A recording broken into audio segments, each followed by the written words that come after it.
Where dwell you, pretty youth? With this shepherdess, my sister, here in the skirts of the forest, like fringe upon a petticoat.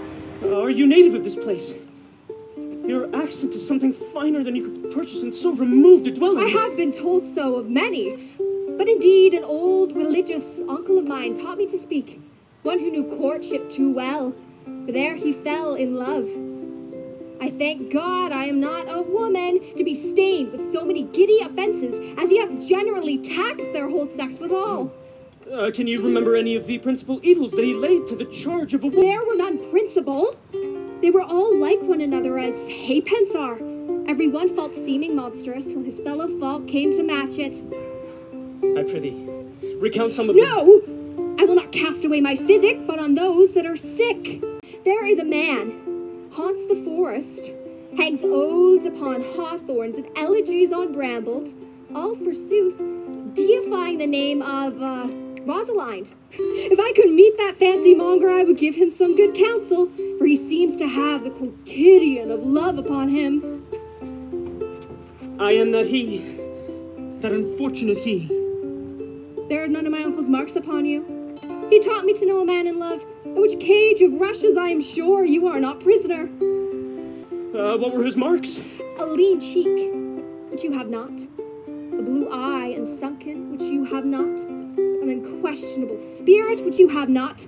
A beard, neglected, which you have not. Why then your sleeves should be unbuttoned, your shoe untied, and everything about you demonstrating a careless desolation. But you are no such man. I would I could make thee believe I love. Me believe it?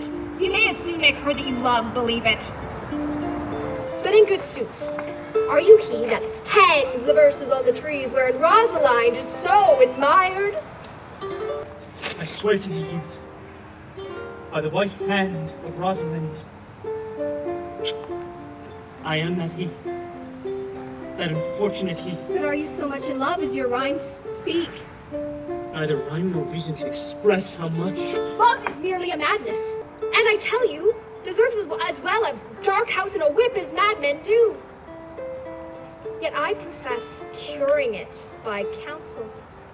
Did you ever cure any so? Yes, one, and in this manner.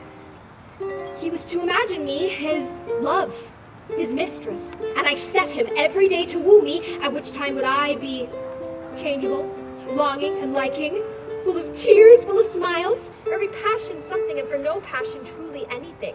Would now like him, now loathe him, then weep for him, then forswear him.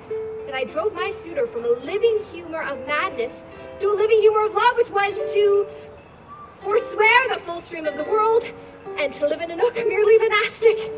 And thus I cured him. I would not be cured, youth. I would cure you, if you would but call me Rosalind and come every day to my coat and woo me. No, by the faith of my love, I will